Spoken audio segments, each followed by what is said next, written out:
Welcome back. All right, time for our Civil Beat Live segment. Journalist Chad Blair joining us today. And we're talking about election systems that in 20 states have come under attack from hackers. Chad, you focused on how Hawaii officials are circling the wagons here at home. So let's start off with what type of systems or processes are in place right now in the islands, and how big of a database does Hawaii have at risk? So each of the 4 island counties is responsible for their own database for voter registration. They then share that information with the state elections office.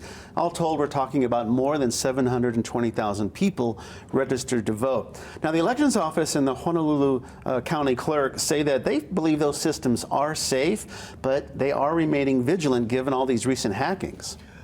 Let's backtrack a little bit. What are the other states doing? The 20 who have been affected so far, what are they doing to ramp up their security? Well, I can tell you what the FBI and Homeland Security have told them. They said, look, you really got to do something to make sure that your systems are safe. Thus far, only Arizona and Illinois have actually been breached.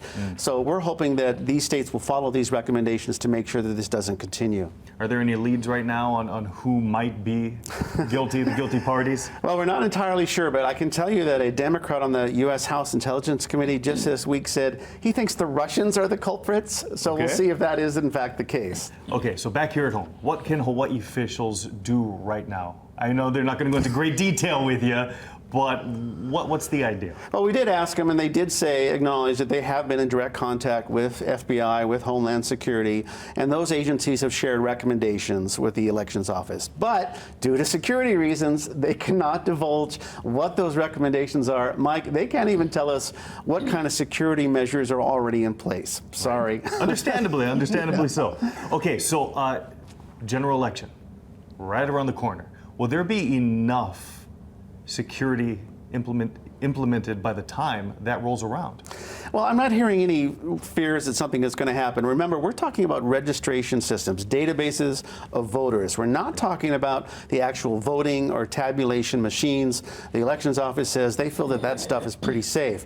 By the way, Mike, Monday is the deadline to register for the general election. Man, it's coming up, isn't it? Yes, it is. Trump, Clinton. Oh, so much to talk about. Hey, Chad, thank you so much for joining us. And of course, to read the entire article, visit our partners at civilbeat.org. Paula, back to you. All right, thanks.